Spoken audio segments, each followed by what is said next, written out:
I call this video the business plan. Aspiring entrepreneurs oftentimes believe that they need to have a business plan before they begin. And in my experience over the many, many years and the many different ventures that I've started, everything from for-profit to nonprofit ventures, I have found that literally, I've never written a business plan before I get started. I do sometimes develop conceptual documents or maybe even a PowerPoint deck to kind of give some structure to what I'm doing. But I do a lot of whiteboarding, do a lot of thinking, a lot of talking with other individuals, and a lot of exploration of the actual marketplace and the opportunity that might be out there in the marketplace. So I just want to tell a story about an example of somebody that is hung up on the business planning process. And of course, the famous adage from Steve Blank in the Lean Startup methodology is that businesses don't fail for a lack of planning, they fail for a lack of customers. So let me give you a little story about an individual, an aspiring entrepreneur that came to see me many years ago now, maybe 4 or 5 years ago. And this happened to be a woman, I would say maybe in her early 70s, delightful person, brought me a nice loaf of banana bread. And in fact, it was still a little bit on the warm side and it tasted fantastic. But, bless her heart, she had this beautiful business plan. I mean, this was probably the most beautiful business plan I've ever seen. The thing had tremendous color. It had fold-out spreadsheets for the economic forecast, financial forecast going forward. It was just probably the most beautiful business plan I'd ever seen. And so, of course, the natural question that you ask when you see a business plan of this nature is, how long have you been working on this plan? And she, quite innocently said to me, well, I've been working on it for about 7 years. And of course, I'm like, okay, that's kind of interesting. Have you ever tried to implement this plan in any way? Have you gone out and tried to win a customer? No, I haven't done that, but I certainly am very happy with the fact that I've taken this plan to many, pitching, not competitions, but opportunities to pitch in front of people,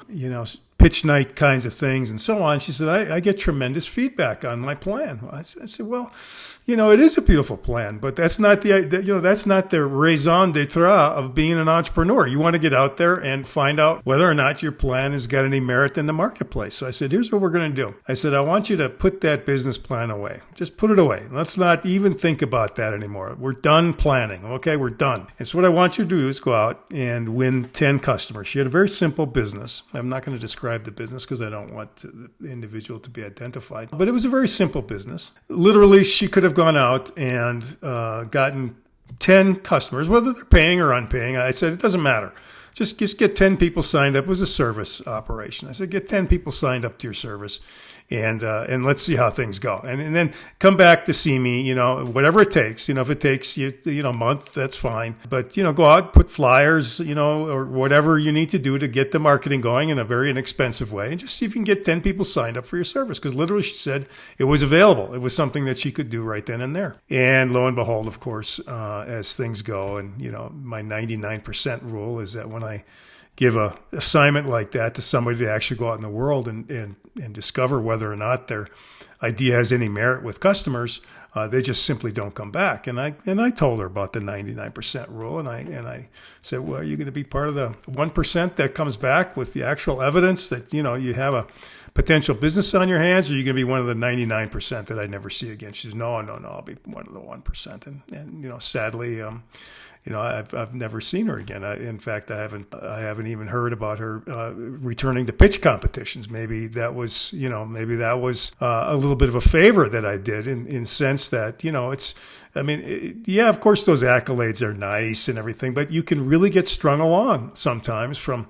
believing that you're making progress by going to these different types of entrepreneurial networking events and so on and getting feedback that is positive, whatever. But in the end, what matters more than anything is, are you winning customers? Are you out in the marketplace testing your product and their service and finding out whether or not you can actually win some customers? That's what it's all about. So business plans are great. They're essential when it comes time to raising capital. You're going to need one, whether you're going to go to a banker or whether you're going to raise investor capital.